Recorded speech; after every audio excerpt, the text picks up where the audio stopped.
Em Salvador, 6h19, haja paciência aí para esse trânsito, né, Renato? Mas... Pois é, já tem até um vídeo aqui comentando. Tem aí recado de trânsito? Boa noite, Avenida Leomar Baleiro travada. O vídeo com o final de telefone 4680, muito obrigado pela participação e nossos pêsames pelo seu infortúnio. Mas aí não tem problema, sintoniza aqui na Band News FM Salvador pra gente bater um papo aqui sobre esse assunto que a gente vai falar agora. Você já conhece os descompassos entre os fonemas da língua portuguesa e a maneira como representamos isso na escrita.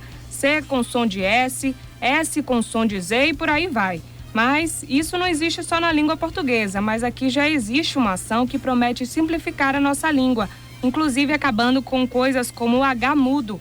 Homem, por exemplo, começaria com o O. Imagina você que gosta de ser um homem com H, pode se sentir muito prejudicado. Sem H agora, pois né? É. Um grupo de trabalho formado pelo Senado já estuda esse assunto, propõe mudanças, isso é polêmico. Qual é a sua opinião?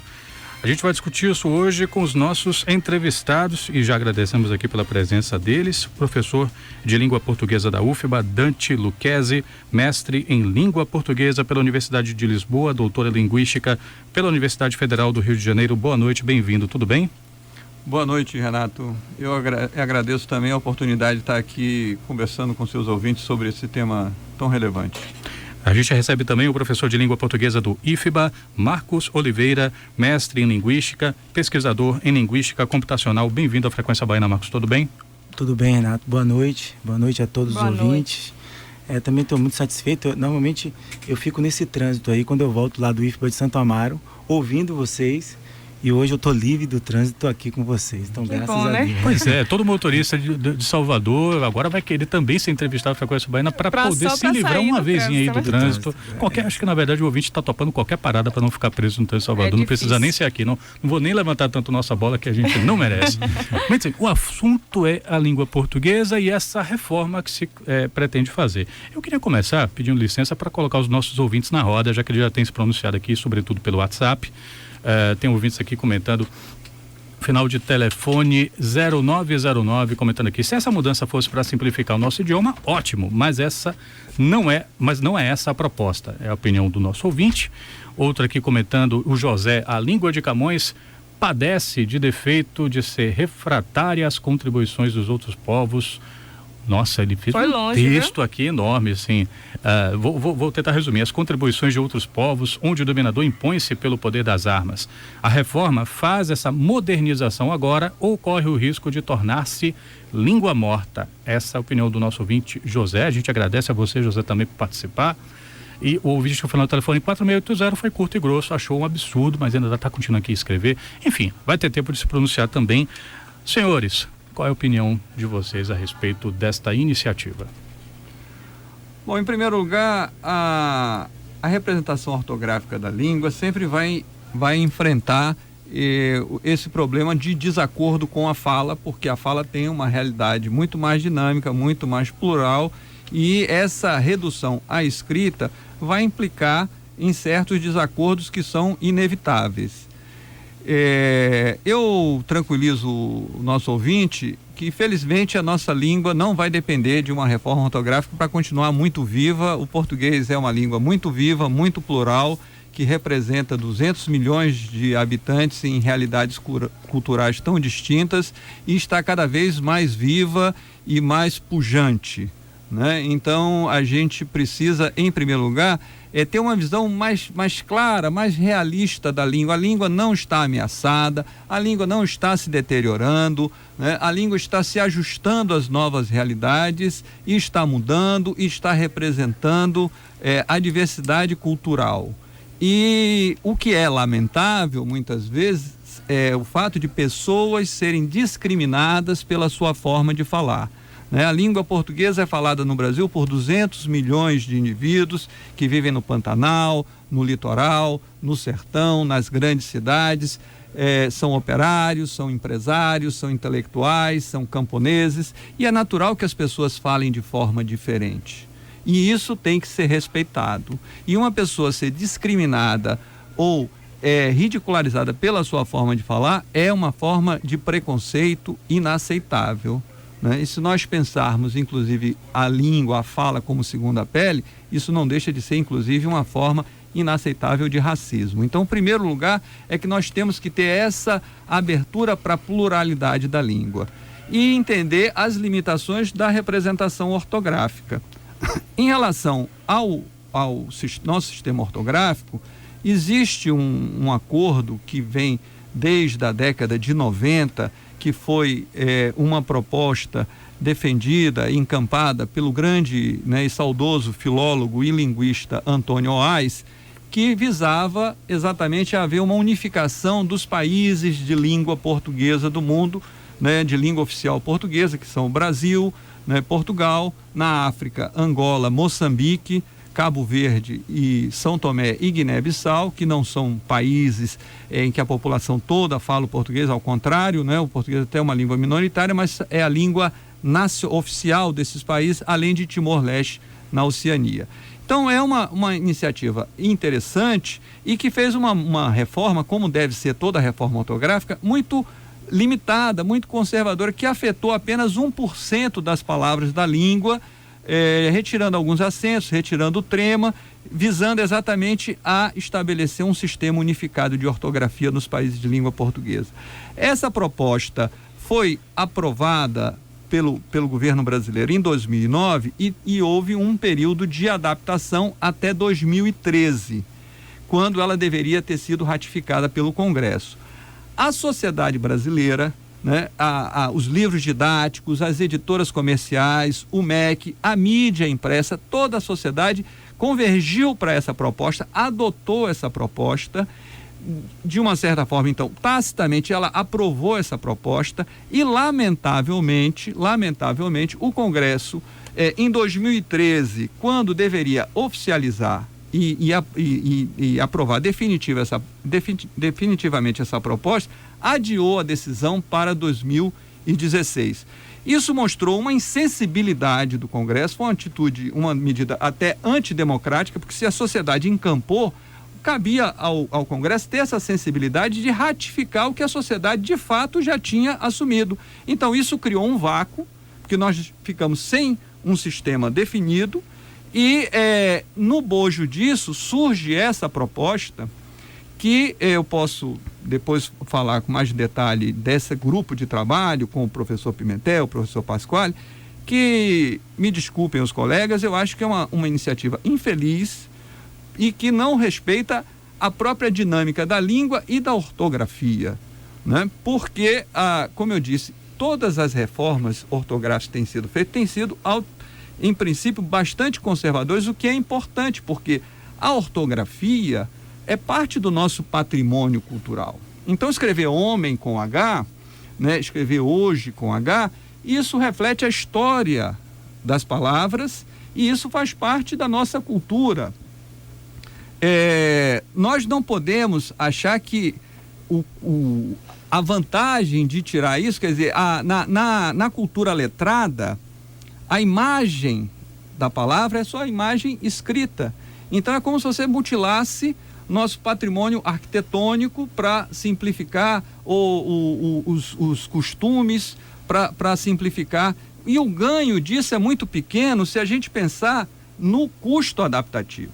A maioria das pessoas, como vocês aqui, já estão automatizadas para escrever hoje com H. Repare, você tem um custo que a gente já sofre com a informática. Toda vez que a Microsoft muda o sistema, eu fico muito incomodado, porque eu faço a coisa e tenho que fazer a mesma coisa de uma forma diferente. O nome disso é custo adaptativo. O custo adaptativo de uma reforma como essa, de tirar o H, de tirar o QU, escrever queijo, Q-E-I-J-O, isso além de mutilar a imagem da palavra, você cria um custo adaptativo muito grande para as pessoas. E a vantagem... Tudo que a pessoa aprendeu, anos aprendendo, alfabetização fundamental, aquele período todo que a gente passa na escola, teria que mudar e a gente se adaptar, né? Como o senhor está falando. Qual é a vantagem disso? Eles alegam que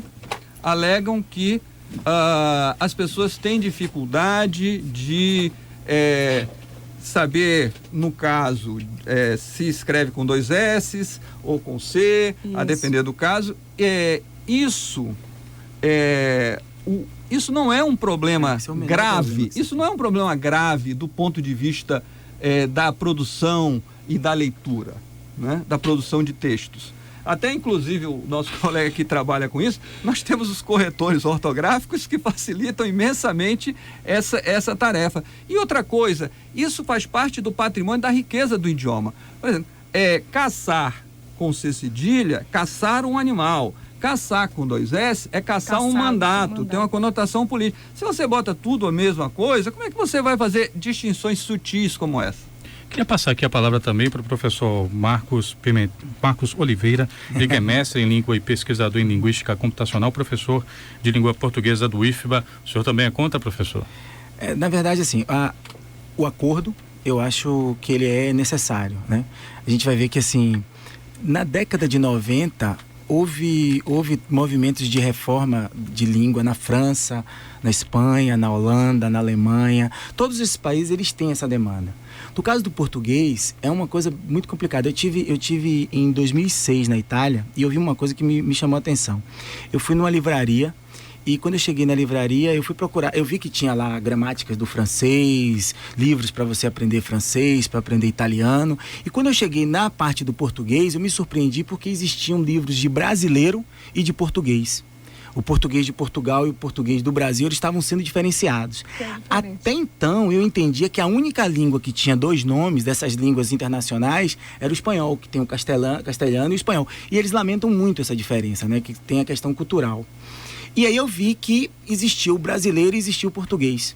Então, esse é um dos maiores problemas que a gente tem, porque nós temos, a língua portuguesa, ela tem 2 normas.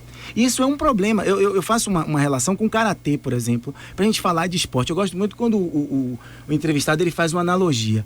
Você sabe que, assim, o karatê, ele é considerado esporte olímpico. Ele pode ser disputado no Pan-Americano, mas ele não pode entrar na Olimpíada. Por quê?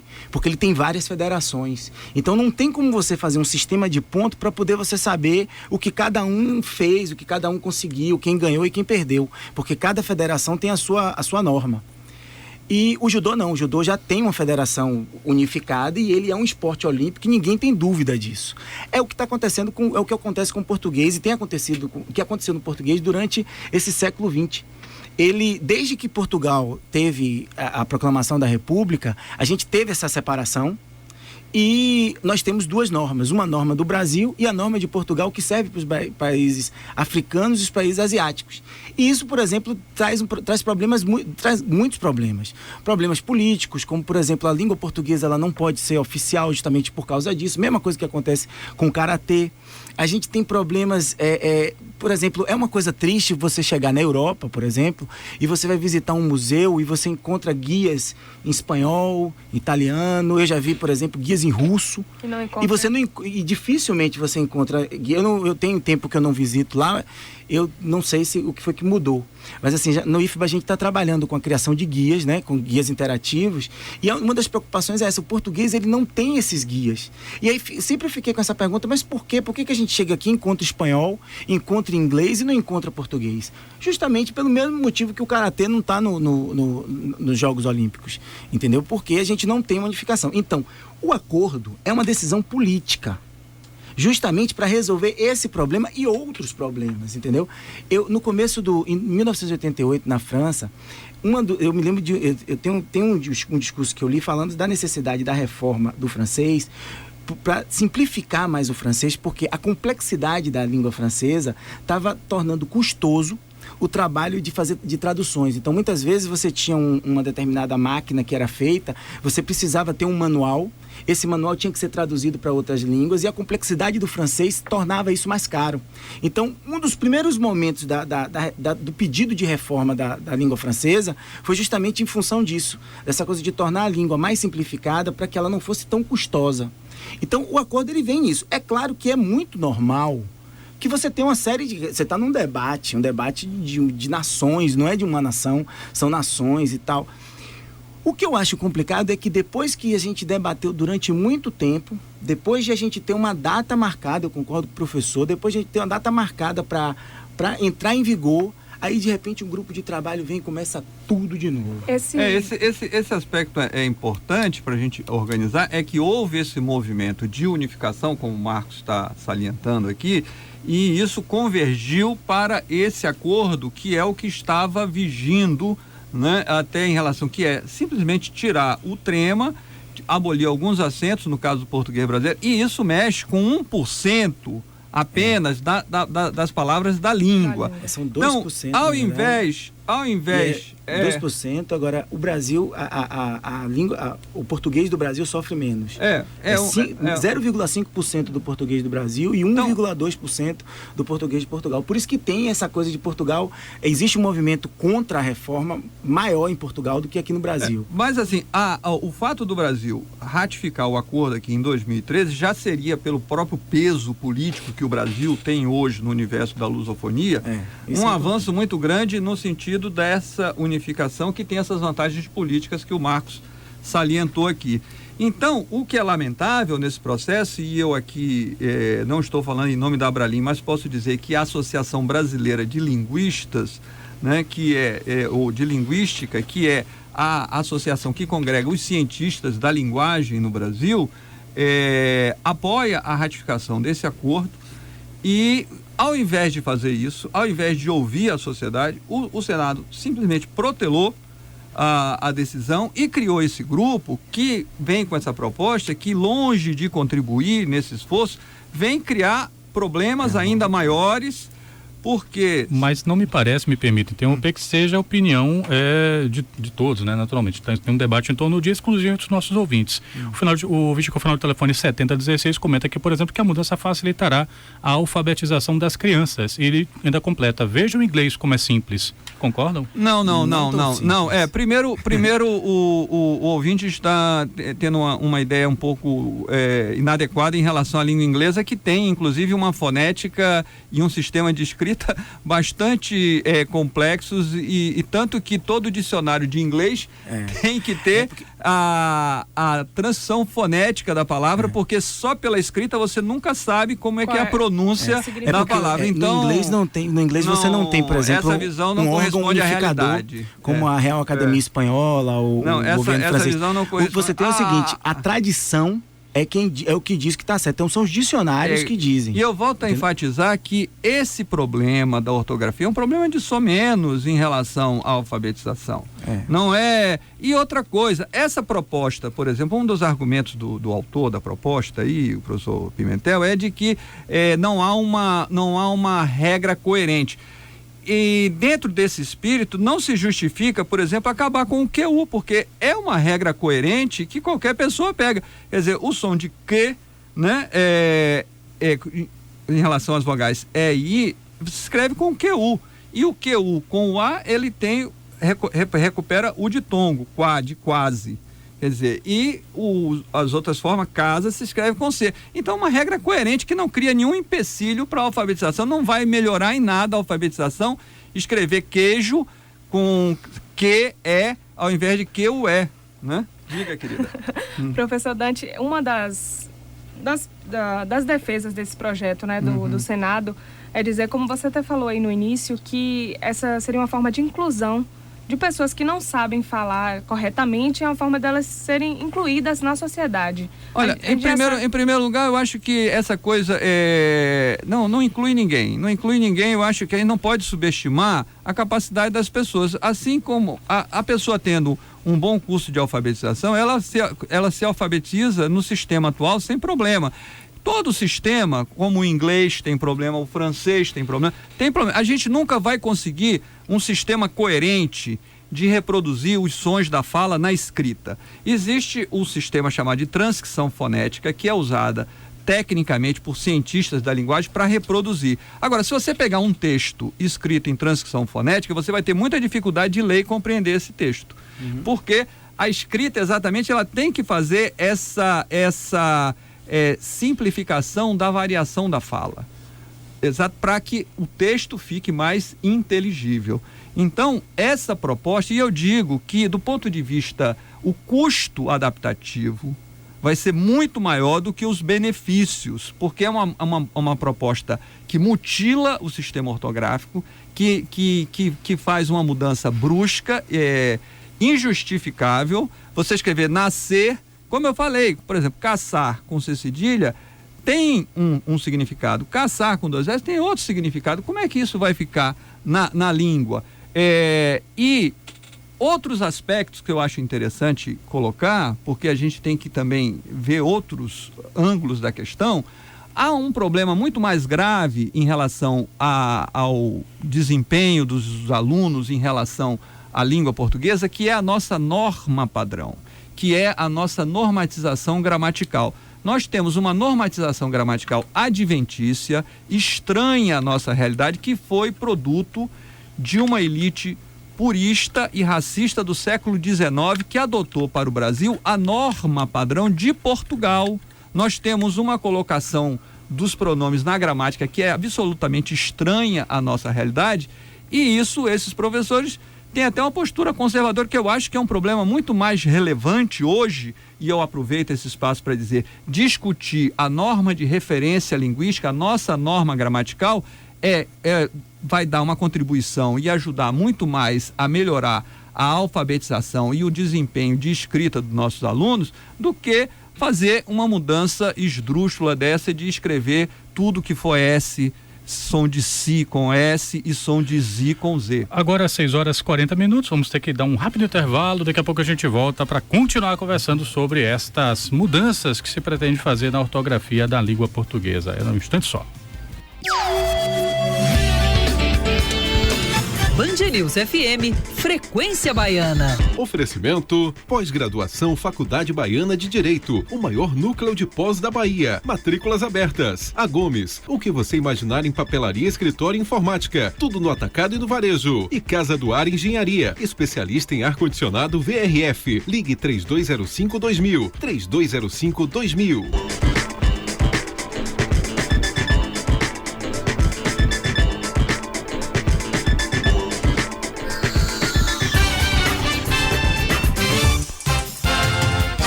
Agora às 6h45, nós estamos voltando a conversar aqui no Frequência Baiana sobre essa proposta de simplificação da ortografia. Estamos chamando aqui para a roda por telefone o professor Hernani Pimentel, ele que está à frente do movimento Acordar Melhor, que faz referência justamente ao acordo, e autor do projeto Simplificando a Ortografia. Consegue me ouvir, professor? Perfeitamente, Renato. Um abraço para você e para os seus ouvintes. Professor, nós estamos aqui recebendo também o professor de língua portuguesa do IFBA, Marcos Oliveira, ele que é mestre em linguística, pesquisador em linguística computacional, e também o professor de língua portuguesa da UFBA, Universidade Federal da Bahia, Dante Lucchesi, mestre em língua portuguesa pela Universidade de Lisboa, doutor em linguística pela Universidade Federal do Rio de Janeiro. Eles estavam aqui comentando um pouco e apontando algumas questões frente a essa iniciativa, professor Hernani. Entre elas, se eu posso fazer corretamente aqui um resumo do que foi colocado, eles questionam essa iniciativa ter sido feita no momento que já havia um acordo em curso com a proposta de votação e que acabou sendo adiada. E uma outra questão que foi colocada aqui é o quanto essa iniciativa, caso vingasse, poderia criar um custo, um custo adaptativo para os falantes e as pessoas que escrevem a língua portuguesa. Então eu queria que o senhor falasse um pouco sobre esses dois pontos colocados aqui para os nossos entrevistados, professor. O primeiro ponto qual é, para ficar bem claro para o ouvinte? O primeiro ponto que eles colocam é por que essa iniciativa aconteceu quando uma outra iniciativa de acordo ortográfico já estava em curso. O outro acordo ortográfico, que foi assinado em 90, eles simplesmente estavam ratificando regras de 1975, discussões que tinham sido feitas em 75. Em 80, nós já havíamos conversado com o professor Antônio Ai sobre a necessidade de algumas simplificações. Acontece que esse acordo foi feito à revelia da sociedade, ele não foi discutido, E a gente foi surpreendido em 2008, com o decreto do presidente Lula colocando o acordo em vigor. O problema maior desse acordo, além de não ter sido discutido, é que ele está baseado em regras de ensino que são do século passado e dos séculos anteriores, praticamente a educação dos jesuítas, que era ensinar regras e exceções. O aluno tinha que decorar e não entender. Então, quando foi em 2008, quando entra o acordo em vigor, eu, como professor e autor, eu vou ter que analisar o acordo para poder adaptar a minha gramática, né? Então, quando eu fui analisar, eu percebi tantos absurdos, tantas incoerências, tantas contradições, até desrespeito ao próprio acordo, né, que está no nosso VOLP, Vocabulário Ortográfico da Língua Portuguesa, que eu acabei escrevendo um livro que era uma crítica, né, ao acordo ortográfico, e começamos esse movimento. Esse movimento começou exatamente, né, quando os acordistas não consultaram, né, os principais agentes da educação, que são os professores. O professor Luquezzi queria ter uma palavrinha com o senhor a respeito desse ponto que o senhor está colocando. Professor Pimentel, boa noite. Boa noite, Luquezzi. Tá bom? Bem, eu não estou entendendo bem o seu ponto de vista, porque o acordo ortográfico foi muito discutido tanto no Brasil quanto em Portugal. A Associação Brasileira de Linguística, inclusive, hoje, que reúne 3.000 cientistas da linguagem no Brasil, está apoiando a ratificação desse acordo. A sociedade brasileira encampou esse acordo, tanto que as editoras comerciais, a mídia escrita, os livros didáticos, todos adotaram a proposta aprovada no acordo e sancionada pelo presidente Lula da Silva. E eu não entendo como o professor vê tantos absurdos numa proposta, se essa proposta mexeu em menos de 1% da ortografia das palavras em português, e era um sistema que vinha sendo usado bem por toda a população. Então não vejo como mudando apenas 1% pode se gerar tantos absurdos. E eu gostaria que o professor explicasse também, já que nós estamos falando de ortografia, o que isso tem a ver com a gramática do professor, porque o sistema ortográfico é a representação dos sons e a gramática são as regras da morfologia e da sintaxe para formar as frases. Então eu não estou entendendo essa relação. Em concurso público, e em concurso público e vestibular cai ortografia. Aí você tem, por exemplo, a palavra harpa, né? Tem H ou não tem? Arpão, tem H ou não tem? Arpia, tem H ou não tem? Então nós vamos ter um uso de H, né, absolutamente aleatório, porque ninguém consegue saber a etimologia das palavras, porque deixou-se de ensinar a etimologia das palavras. Então o que acontece é que esse acordo foi pensado em 75, naquela época ainda se ensinava latim, né? Sempre existiu e faz parte do nosso patrimônio ortográfico. E as pessoas têm escrito dessa forma. É importante que a história das palavras na cultura letrada seja preservada. Eu vou ter que, infelizmente, imagina, justo quando o coisa começa a empolgar, os ponteiros são implacáveis. Eu queria agradecer ao professor Hernani pela gentileza de nos atender, infelizmente. E fica para uma próxima, né, Renato? E também nossos entrevistados, Marcos Oliveira e também o professor Dante Luquezzi. Muito obrigado pela participação. Que pena, vamos ter que continuar esse debate posteriormente. Com esse assunto, com certeza. É bom, um debate bom e assim. Eu agradeço também a oportunidade. Obrigado, professor Pimentel.